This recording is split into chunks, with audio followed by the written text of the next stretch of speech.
Jay Combs here with our home of eXp Realty, one of East Tennessee's fastest growing real estate teams, the #1 eXp team in the state of Tennessee. And today I want to talk about managing your database and what that looks like for a real estate agent.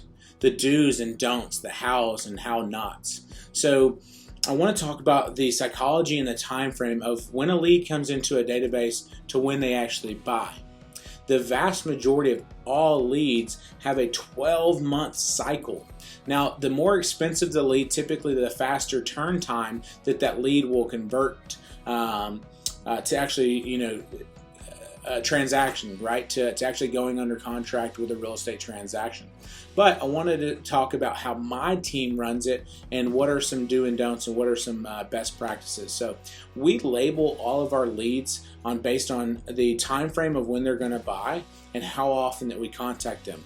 So a brand new lead that comes in, our agents are taught to contact them 10 times within the first week, whether that's calls, texts, or emails, 10 times within the first week of getting in contact with them, unless you get in contact with them sooner.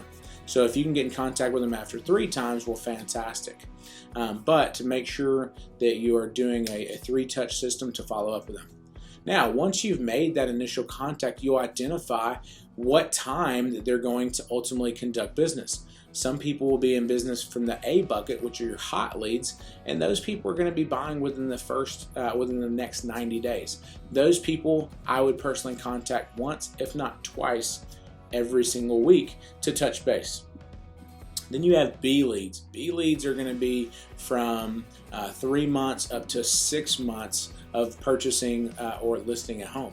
Those people you want to contact bi-weekly, meaning that you should contact them every 2 weeks and touch base with them, whether it's just an update, email, send them a new property, touch base with them, let them know that you have someone interested in their house, or if you know what they're looking for, just keep them updated with other properties. That's keeping you top of mind when you're actually going out and working with a buyer or seller.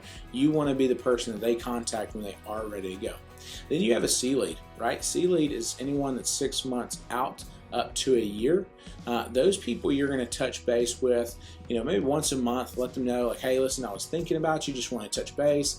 I noticed that you're looking at properties out in West Knoxville. I had a property that made sense. I know that's not time yet. However, I want to let you know this would be a good option for you. Just touching base or letting them know how the market is or interest rates, right? Once a month, be of value. You don't want to call and say, hey man, how you doing? Right? You want to give them a purpose on why you're calling. So, hey, want to keep you in touch with what's going on with the mortgage rates. We've actually seen them dip. I know that you're looking for, you're supposed to be a year out, but I want to give you that so you make the educated decision. What are you doing in that situation? You're adding value to that person and giving them resources that they're not getting from everywhere else. Once a month touch base, that's just keeping you top of mind, and that once they get to a closer point, then you move them to B's where you contact them every 2 weeks, and hopefully when they get in that 90-day period, you're contacting them once, if not twice a week. And then you go to a folder after that we call soft nurturers. We go out and contact those between 45 to 60 days with a similar situation. Now, once they're in your showing pipeline or your showing stage, you want to contact them right as often as needed. Hopefully you're constantly staying engaged with them, giving them properties, updates, property alerts, things of that nature. So I hope that helps. That's just a tidbit of what our agents go through on a weekly basis, especially when they're new with our brokerage. They understand the do's and don'ts and the best practices to ultimately set them up for success. If you have any questions, if you want to know more, you can go to our website, joinoh865.com, or you can email me directly at info@oh865.com.